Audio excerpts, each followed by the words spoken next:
extraterrestrial sightings in the UK. Almost half the town's residents claim to have seen UFOs, with over 8,000 sightings since 1992. Driving along, chatting, and Colin made me aware of something on the road. He pointed up at the passenger side windscreen of the car and went, "What's that?" The object that we were looking at was black in colour. It had like 3 tiers, 3 parts to it. I really panicked. Just as we got at the beginning of the object where you could start to see the underneath it, it dropped like a shimmering curtain of light. And then I'm standing up, I'm thinking, where's my car? Where's Colin? What came into my head then was, I've died. What now? 10-15 seconds went by. We're on the wrong side of the road. Colin shouting, "Did you see it? Did you see it?" I was accelerating as hard as I could. Confused and unable to explain why a 45-minute journey had taken 3 hours, Colin and Gary got in touch with a hypnotherapist. After hypnosis, they drew these pictures of what they'd seen. So there was 2 types of creatures. There was big ones, about 6 foot. They were white and they were translucent, and it was right in my face. It's never spoke to me, but I heard it saying, "What's got to be done has got to be done." And I saw like this pool of gel-like substance on the ground. Saw this thing coming out the gel, like just totally terrified. Despite Gary and Colin's detailed account of their experience, there are those who remain sceptical. Whitley Strieber's book Communion first popularised the image of the small grey alien with large black eyes. Before this wave of alien abduction stuff started, people saw different types of aliens. Sometimes they were white-suited and fair-haired and looked like Scandinavians. Sometimes they were men in dark suits. And now, when people who investigate it say, "Hey, but this can't be false," because people all over the world are all coming up with the same descriptions and the same aliens. Well, yeah, of course they are. They've all seen the same TV programs or the same movies. I've set polygraph tests on it, passed the test.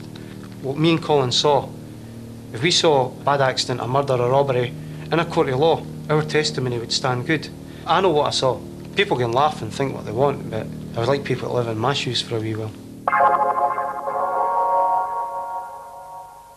My name's Chris Riddle, and last August I saw the Beast of Bodmin.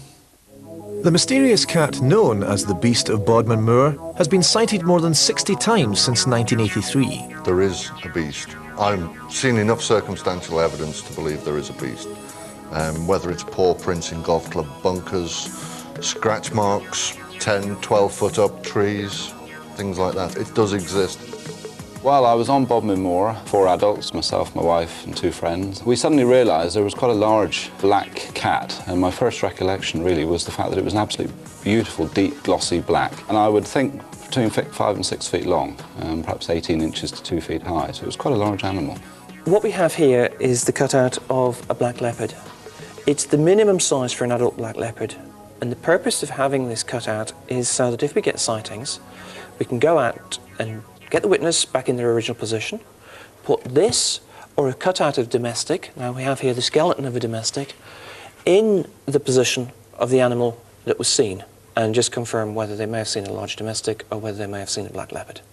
The standard explanation for wildcats being loose in the UK is that the Dangerous Wild Animal Act 1976 caused people to release them. But the problem is sightings of cats throughout the UK started in the 1960s. And if you look at them closely, there were very few sightings in the period immediately after 1976. We were all very sure on what we'd seen, so we held each other up, shall we say. If you come into close contact with a puma or a leopard, the important thing to remember is do not run. The cat cannot be malicious, but it will slip into automatic if you are running away from it, and it will be after the prey. Make yourself look as big as possible and make as much noise as possible. The one we saw was looking in excellent health, a really prime example.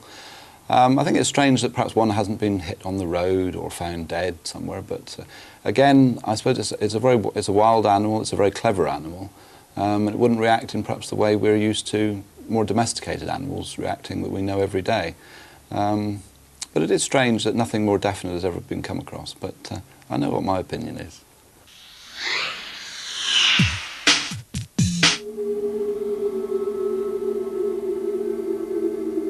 This is the Mowing Divil from 1678. It is the first reported crop circle. Since then, there have been over 5,000 seen worldwide. The way the crop circles actually form is the giant electrical impact effect. It's a vortical effect. And there's a plasma vortex, if you like, which is an ionized force which strikes the ground with a huge electrical force. But just for a nanosecond, if it was any longer, it would burn the crop. It softens the plants at the base and they just fall. In September 1991, Today newspaper published a sensational story claiming crop circles were man-made. Doug Boer and Dave Chorley claimed they had made the circles themselves. But could these two men really have made structures such as these in the short hours of summer darkness? Rod and John believe they could. We're circle makers. We make crop circles because we're artists, and the circles we make are our artwork. I mean, I made a complete mess the first time I made it, and actually was thereby convinced that all crop circles were not man-made, only to read, like 2 days later, a report in the local paper which said that my horrible mess definitely couldn't have had a human origin. It's all remarkably low-tech. The tools that we use, something called a stalk stomper, which is a 4-foot plank of wood and a loop of rope. And we use surveying tapes, which is the human scale equivalent of a ruler. We'll just variously use individuals to plot centre points, other individuals at the end of tapes to make arcs or straight lines. It's crucial that you understand exactly how you're going to construct it in 4 hours with less than 7 people. Those are the parameters you've got to work with. We just start making a 20-foot, 6-inch perimeter circle, and then I guess we just leave the standing centre task. I do not believe that the ones which are mathematically complex, rather like the spirographs. Now, a colleague of mine who is a very astute mathematician, he said it's not just ordinary triangles, they are on a logarithmic scale. And he said, no way could this have been man-made. Absolutely no way. And yet it's very possible for people to claim them. But they never give us any evidence. The most important thing about the crop circles isn't so much the patterns which are flattened into the crop. It's all of the myths and folklores that build up around the patterns. It's all of the stories of people being healed, people seeing strange lights. That, for me, is where the art resides. If we put our name to any individual crop circle, all of that is lost, and it's just a flattened area. It's just flattened corn, really. They are not all man-made. There has to be an intelligence, but what is it? Where does it come from? We don't know.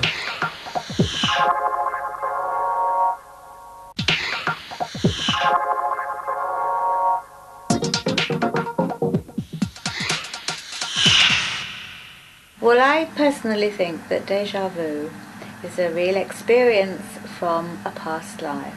Something we have done before, something we have experienced before, and we're just repeating it. One very common experience is for somebody to be in a part of the world where they've never been before, to round a corner and see a particular building or a particular view and be really convinced that they have seen it before, even though they know they could not have.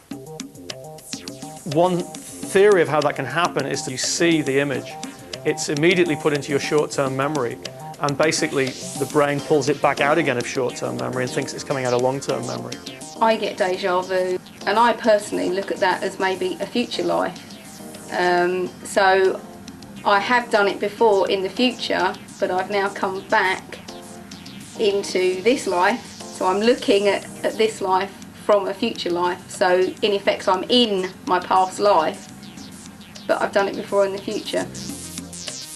In fact, some people have suggested that because the brain really is two halves, left brain, right brain, maybe one side of the brain processes information faster than the other, and therefore the other thinks, oh, I've heard this before, but I didn't. How can I have heard it before when I'm just hearing it for the first time? I don't know the answer to this, but that it is a real feeling many people have experienced is certainly the case.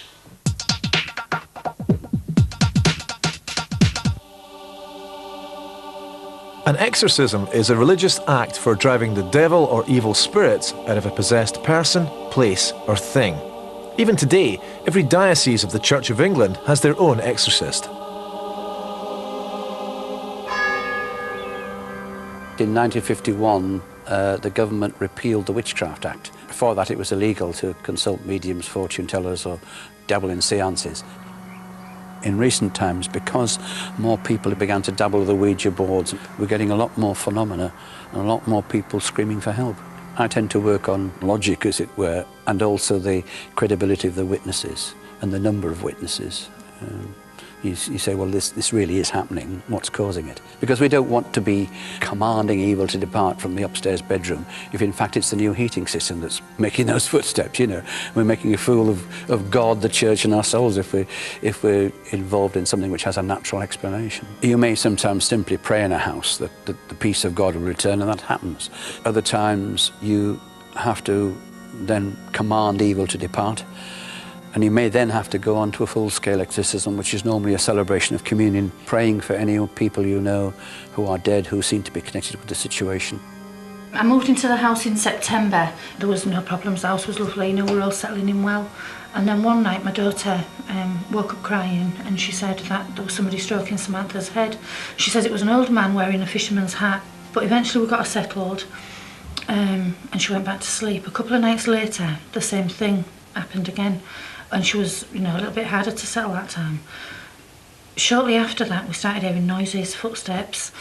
I kept telling the children that they were all right, there was nothing there, but there was quite persistent night after night, so eventually, you know, I became worried. But then things started happening that you couldn't miss. The door was opening, there was bangings on the ceiling. There was one night we were in bed and it was all over. Yeah. It was on the ceiling, it was on the walls. Yeah. It was trying to, I don't quite know what I mean by it, but something was banging on the window, yeah? Yeah.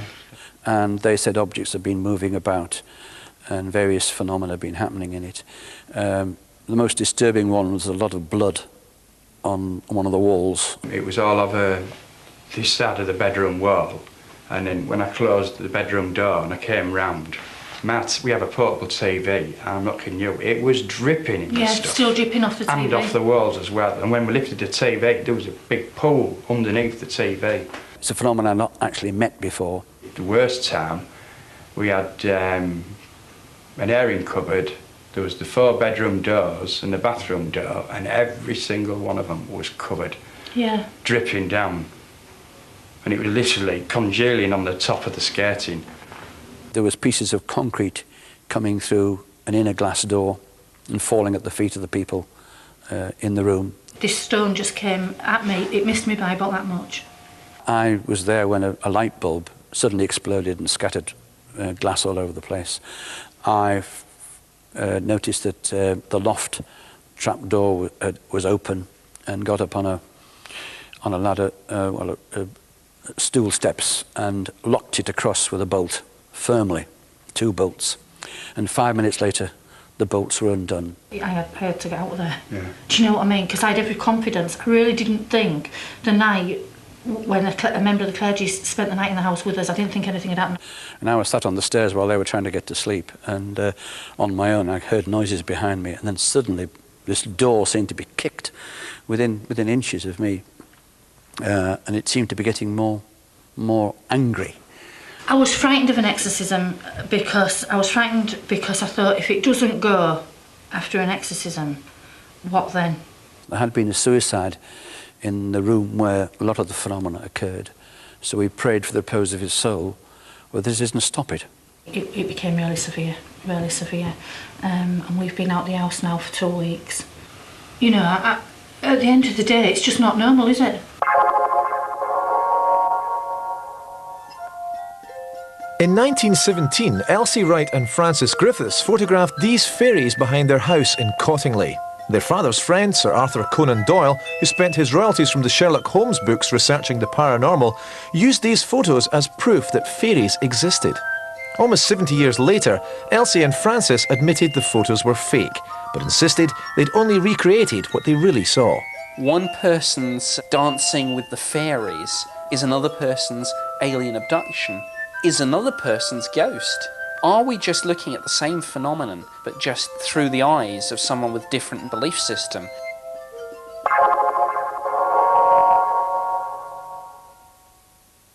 People call me a ghostbuster, but really I'm a ghost researcher. I like to find out what is going on. I got involved in parapsychological research because I met a ghost.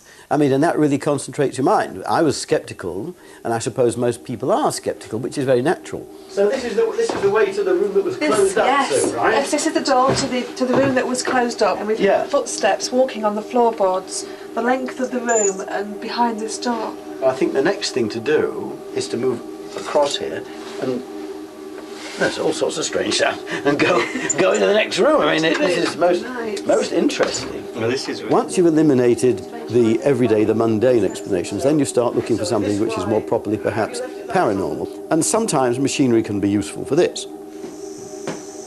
Now, you see, that's interesting because theoretically there shouldn't be any electromagnetism around the middle of nowhere. We get this in no other room in the house, right? Do you get any sounds in any other room of the house? We're starting to get them all over the place now. We actually saw something. This room is absolutely full of electromagnetism. But whatever happens, we don't want to get rid. Right. Well, nothing nasty's happened, has it? No. And you intend sort of staying here? Oh, definitely. It's not right. I mean, what's happening would not drive us out. If anything, it keeps us here. The most intelligent attitude.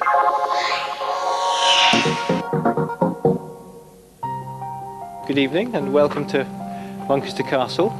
Almost 40% of Britons believe in ghosts, and 13% claim to have seen one. Muncaster Castle in Cumbria is reputedly the most haunted castle in England. Muncaster Castle is an extremely interesting case from my perspective as a sceptic. I've been involved in Muncaster Castle, I think, for around about 10 years now. There do seem to be instances where I believe that the individuals who have had strange experiences are telling me the truth.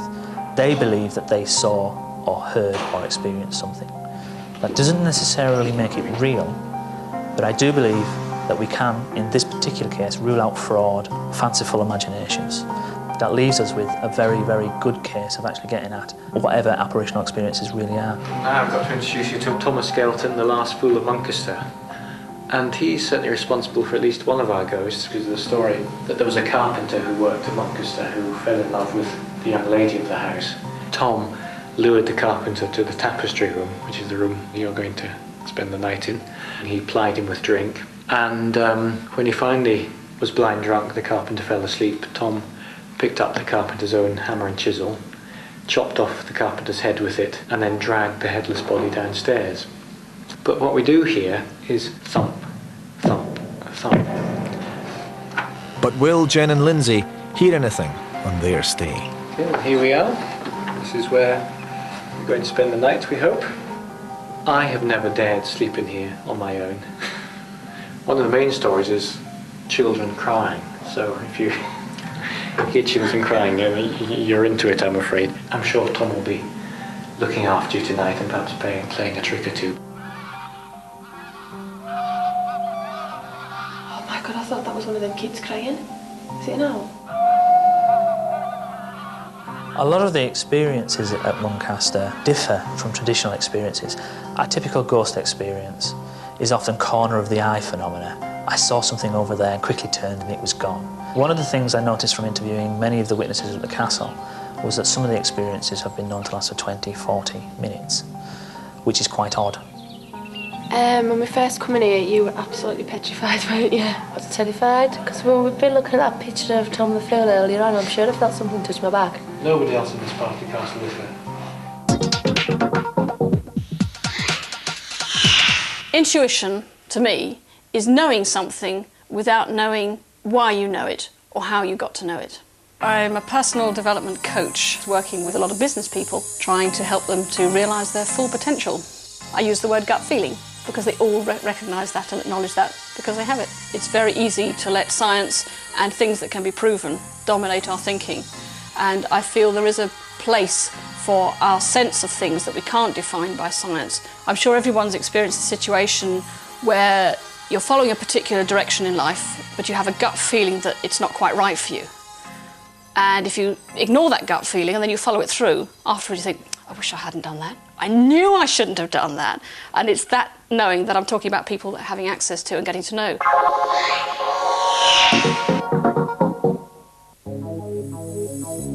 My name is John Warden. I'm a private pilot. I think I'm jinxed, or possibly I'm putting a jinx on these aircraft because so many of them are crashing. Aeroplanes I've flown once seem to be 300 times more likely to crash than airplanes I've flown a lot of times, or indeed any other aeroplane.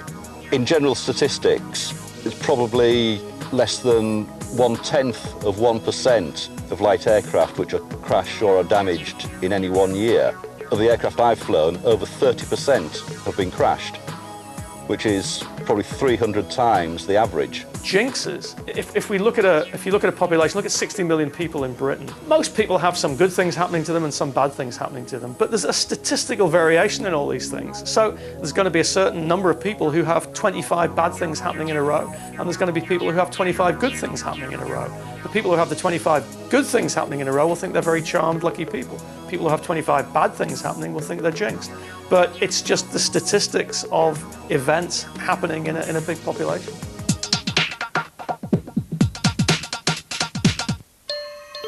Invented in Russia by Semyon Kirlian in 1939, Kirlian photography is an attempt to capture the human aura on film. Julie, what will you be able to tell me about myself? What I'm looking for is the balance between the left and the right hands. In your left hand, it's your feminine side, to do with the inner you, the inner Sarah. I don't really understand how you can tell these things from looking at this. There's lots of information can be found in the hands. The little finger, the spiritual side of somebody.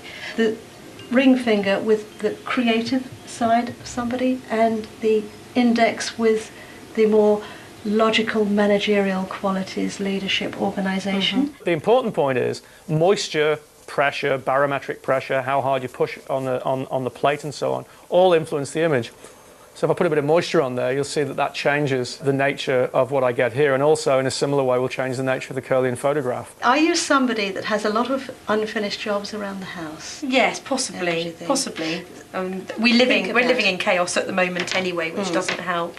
Have you just moved? Or? Well, we've been doing building work on the house for a year. Right. And so it's sort of an ongoing thing. It is. But try to create order. It's the masculine that wants to create order in your life. If you've got a bedtime, keep it. Yes. Keep the discipline. Well, profound or what? If you've got a bedtime, keep it? I mean, do we need Kirlian analysis to tell us to keep to our bedtimes? And other than that, the information was passing in the wrong direction. It was passing from client to Kirlian reader. I mean, I don't see anything of value, even as fortune telling, in that. The word lay was originally coined by Alfred Watkins in 1925 to describe a particular feature in the landscape that he discovered, which was an optical alignment of certain ancient sites in the landscape. He believed that they once marked passing places on straight tracks that were used by prehistoric traders to get from one part of the country to another at a time when there were no roads. Stonehenge, Glastonbury Tor, the Pyramids and Ayers Rock are all famous as meeting points for ley lines and believed to be places of great energy. Ley lines are alignments of ancient sacred places. There is no single explanation for any of these landscape lines.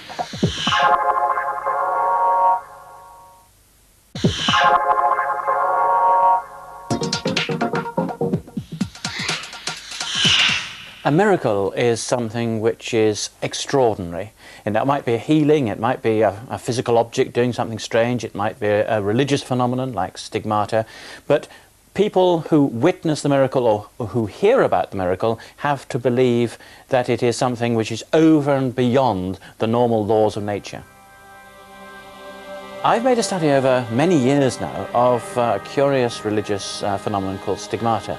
This is when people find on their hands or their feet or their body the marks of the crucifixion and the passion and the suffering of Jesus. There have been about 400 cases in history altogether, about 25 cases at present. I've seen about 9 of them so far and investigated them. The first case was Francis of Assisi, and there have been a regular number of cases ever since. I suppose the best known of all the stigmatists of the last, say, 50, 100 years is Padre Pio, the Italian monk, around whom a great cult has now grown of devotion. The fact that he had the marks and people saw the marks when he said Mass and so on really did add to him this aura of something quite incredible, and amazing stories about the supernatural then grew up. The Vatican was very suspicious, and you look back at the medical records of the Vatican and the doctors talking about how he used chemical substances and iodines and so on to enhance the wounds. I think you also have to ask the question about whether or not he was marking himself, but not fraudulently, but as an act of devotion. He wanted to suffer with Christ.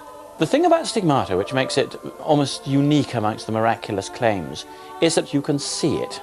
And so the skeptic knows that something is happening. Would it be possible just to remove that, just to see what is underneath, what the wound actually looks like? Heather was a woman who lived in Lincolnshire, and she was a member of a small congregation, and she found that she had the marks. They were on her feet, they were on her hands, they were on her side. Because it's being given by divine grace, it's keeping the wound clean so that it doesn't go septic. Although one can say, oh, there could be natural explanation, she could have done it herself, it was also building up within the community a spirit of purpose and of self-esteem which couldn't have come from any other source. So whatever one likes to say about the causes of that, and whether there were psychological causes or whatever, it did have a religious effect as well. And that is what I think one looks for in the case of the miraculous. You might see something which has a natural explanation, but it has this knock-on effect in the religious context, and people find that their faith is enhanced by claiming that something is happening which is supernatural. I think all miracles have natural explanations, and yet at the same time all miracles are acts of God, because God created the natural laws. Nostradamus was a 16th century astrologer and court physician who published 2 books on prophecies in the mid-1550s, which his followers believe to be uncannily accurate. Not only do a lot of his predictions seem to have come true, which of course is a matter of interpretation and belief, but also the fact that he has had a tremendous effect on history. Nostradamus describes a German leader whom everyone will be against, called Hister, or Hitler himself. Only came across Nostradamus after he changed his name from Schicklgruber to Hitler. And when people pointed out that it was a wrong spelling, he just laughed and said, well, I was born on the Danube, and the ancient Roman name for the Danube was Ister. Now, Hitler basically felt Nostradamus was having a joke with him over the centuries by combining the name Hitler with Ister. Now, whether or not Nostradamus was genuinely telling the future or just making up riddles to make himself famous, he affected history. Though Nostradamus never explicitly predicted the end of the world in his writings, interpreters of his work have claimed to find references as recently as 1999. The prophet himself said that his predictions would last for over 3,000 years. An out-of-body experience is, by definition, an experience of the world that people have from outside their physical body.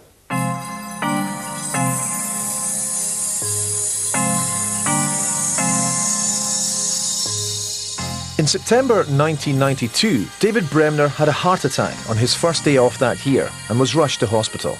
When we arrived at the hospital, my heart wasn't working at all. I was DOA, or dead on arrival. Next thing I remember was being in a room, and I was actually on a level with a clock on the wall just under the ceiling. And as I turned my head and looked down, I was looking down at a crowd of people, and some of them were in green gowns. However, this one man was actually in his shirt sleeves and had fancy braces on. And as I'm looking, it was like a television set. It was like someone switching channels, and I was in a very, very white lighted area. It was peaceful, there was no pain, and I felt happy, and I was just ready to go wherever I was going. I got a jolt of a pain, and I'm really internally angry that they're putting the jump leads on me. People think that the brain is shut down, and because the eyes are closed, there is no sensory processing going on.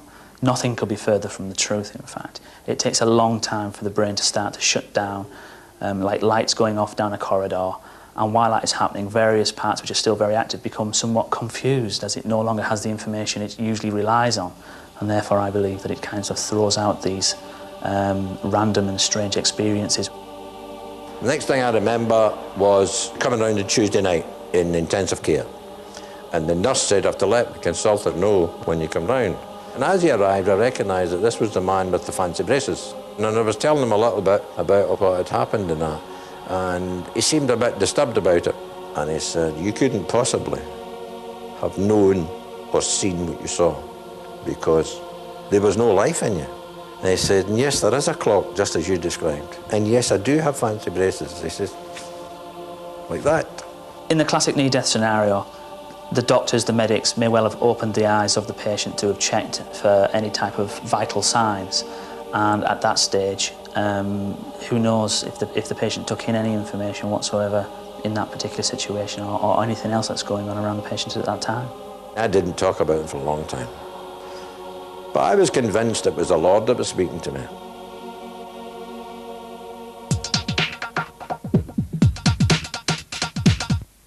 For the last 40 years, Virginia University has been studying young children who, when they first speak, refer to their past lives, giving former names, addresses, and even saying how they died. When investigated, the information given by hundreds of these children proved correct. I'm Peter Farnes, and I am a publican from Strood.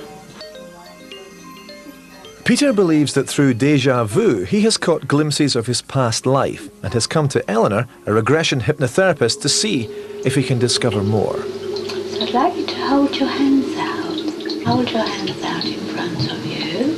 Just old ladies, like old ladies' hands. Like old ladies. There's a ring on one finger.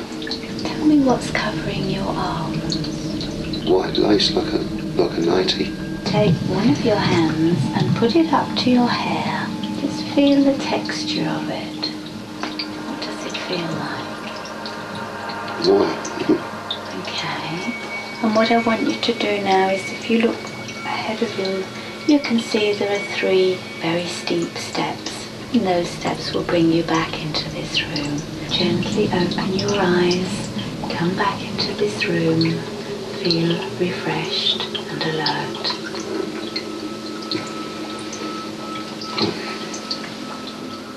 But what will Peter's girlfriend think of his newly found feminine side? I thought you would have been in a position of leading somebody or in charge. I was like an old lady infirm. I think someone was looking after me. I don't think I had any family. There was certainly no family in the house.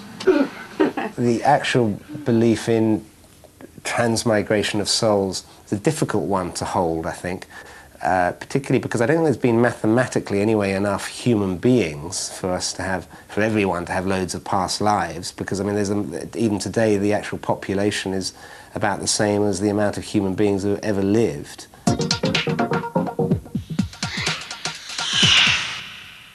The original quantum leap was the jump of an electron from one orbit round the nucleus of an atom to another orbit, and that only required an incredibly tiny distance to jump. It all started when a time travel experiment I was conducting went a little caca.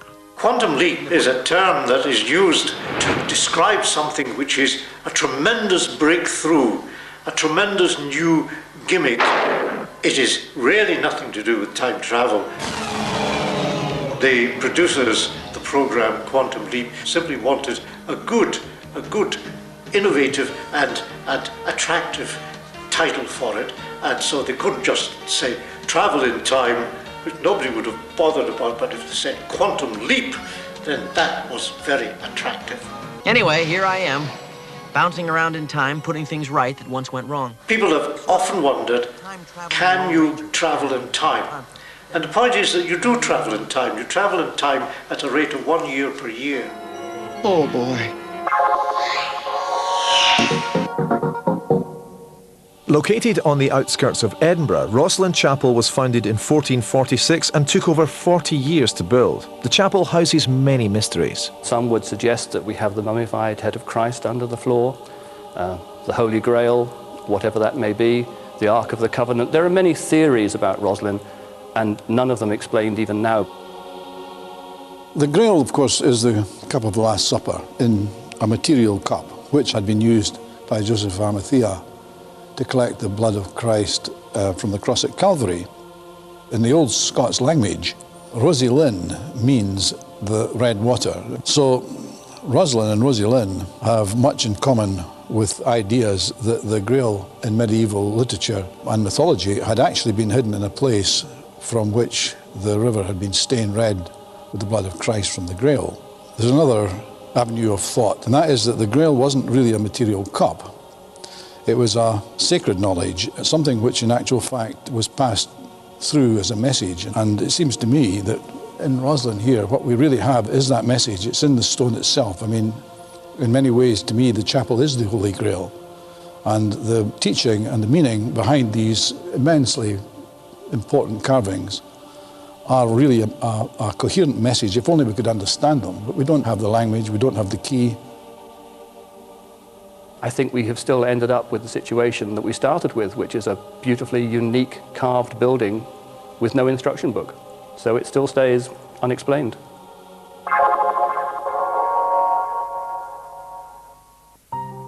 Founded in 19th century America by the Fox sisters, the Spiritualist Church became popular in Victorian Britain, and despite fraud and scepticism, survives to this day. I lost my daughter in 1994, Lisa. She died very suddenly of congenital heart disease. A few years after that, I was talking to a friend of mine, and he said, there's a spiritual church, go along to it and make your own opinion. And I went along to the spiritual church, and this is where I met Roseanne. When this service was over, I went to the young couple and told them that there was a little girl who was either 8 or 9 in the spirit world, and described her to them, for which Sharon immediately got upset, and her husband put his hand over hers to comfort her.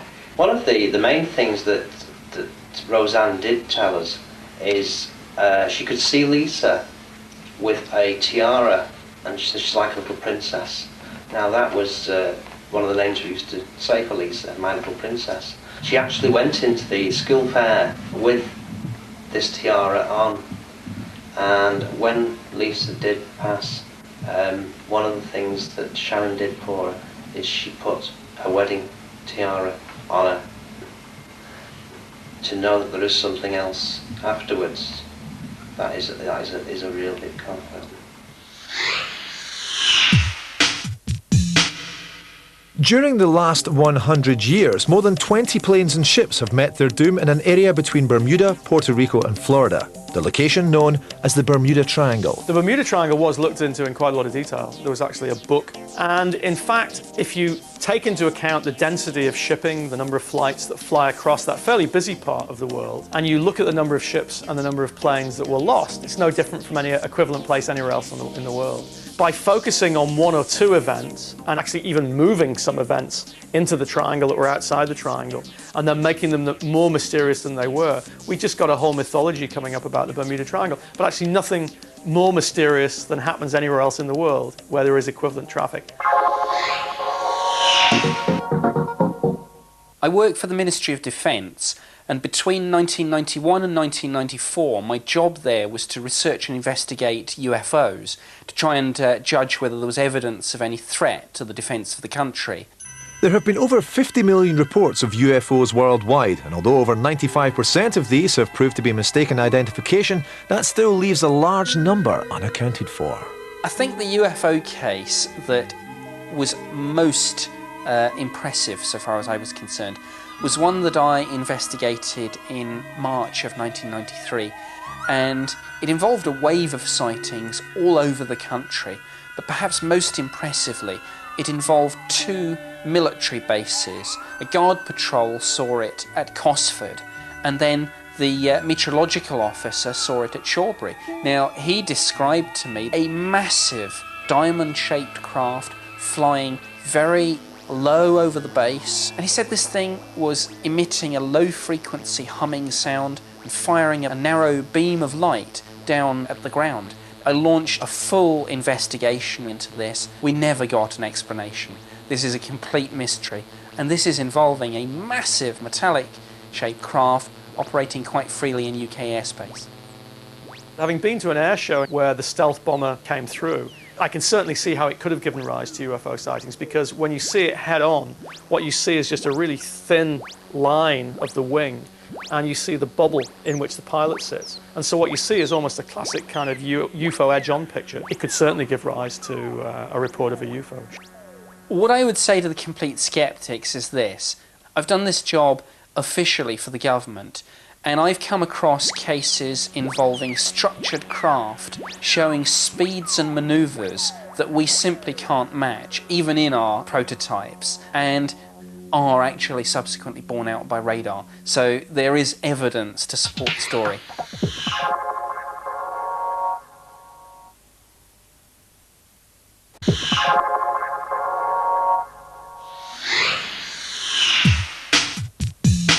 Voodoo is a religion in that it is based on people believing in superior deities. The word voodoo has got many meanings. I think the most commonly understood meaning of it is the unknown. Most people popularly associate voodoo with Haiti in the Americas. In fact, the cradle of voodoo is in West Africa. It moved to the Americas with the slaves. The most famous symbol of voodoo is the voodoo doll, and there are some that believe that using these dolls can, in severe cases, cause ill to the wrongdoers. I think the New Orleans James Bond style of voodoo has caused a lot of distress amongst true voodoo practitioners. Yes, it is the occult, but Western definitions of the occult are based on the occult as a nasty, dark force, on the basis that the only thing in the supernatural which is good is the high God, and communicating with anything in between is spooky and nasty. Almost every parent in the country, the first thing they teach their young child is an act of magic. You have your birthday cake, blow out the candles and make a wish. Don't tell anybody what the wish was. That's an act of magic. Witch hunting was only abolished in Britain in 1682. Before then, witch burnings and drownings were commonplace. If you reported a witch to the authorities, you could claim half of everything they owned. A profitable way to get rid of those you had a grudge against. Witches as such have nothing to do with Satanism in particular, because in the craft we don't believe in the devil. Hail and welcome. Media portrayal of witches has changed a lot over the years. It used to be the black cat, hook nose and warts image.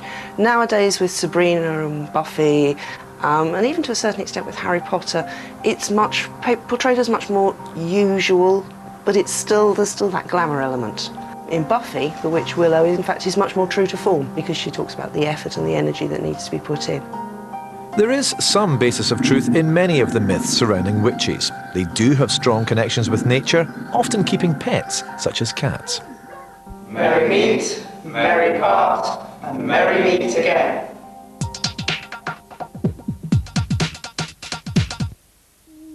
There are many files filled with unexplained mysteries. Aliens, crop circles, demonic possessions. But surely one of the strangest is that of spontaneous human combustion. The alleged process of a human body catching fire as a result of heat generated by internal chemical action. It leaves the surrounding area untouched. I'd just washed my hair and I was full of static and I'd got a shock off the fridge. I just smelt burning, and as I looked onto my pyjamas, they were singeing, and it just literally whooshed up from the floor and I was covered in flames. And I whipped off my pyjamas and the flames just went. The popular explanation for spontaneous human combustion now is the wick effect, where a spark creates a fire and the body's own fat acts as fuel, like a candle wick. I don't really know. There's no evidence as why it happened at all.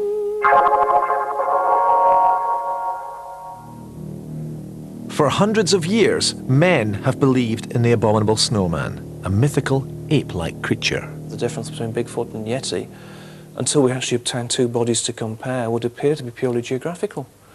Yetis come from the Himalayas, Bigfoot comes from America. In the 1990s, there were several new species of large animals discovered in Vietnam. The fact that we haven't noticed another big species of animal is not impossible. If we start looking at remote parts of the world, yes, there is a possibility there are things there to be discovered. If we are talking about a hominid ape, one that walks upright, we're talking about an animal with some degree of intelligence, which means if it doesn't want to be discovered, it may well be quite clever at not being discovered. The practice of astrology goes back thousands of years. Even today, about a quarter of us read our stars every week. Zodiac is a Greek word meaning circle of animals, and the basic idea is that spanning the sky is this big sort of circle, and that there are these different symbols contained within it, based on the constellations. The idea is that if you were born at a certain time of year under the influence of a certain sector of the sky, then you're going to develop certain characteristics. And I don't believe that you are predisposed to be one way more than another. We can all do great things and we can all do terrible things. Our horoscope tells us what we will be more naturally moved towards.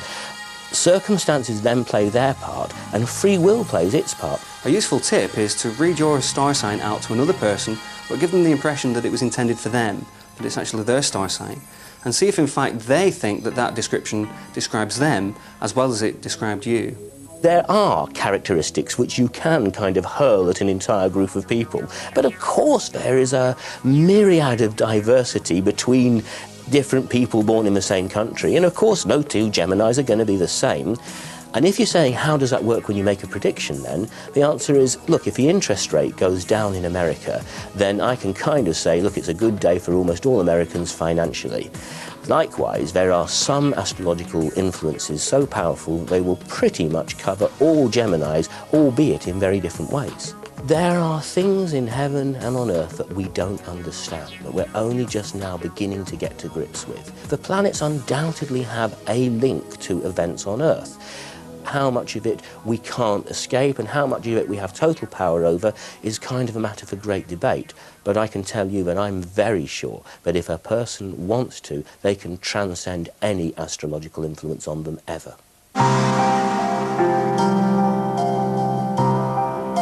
Same format, different subject next Wednesday night at the same time with the A to Z of Britishness.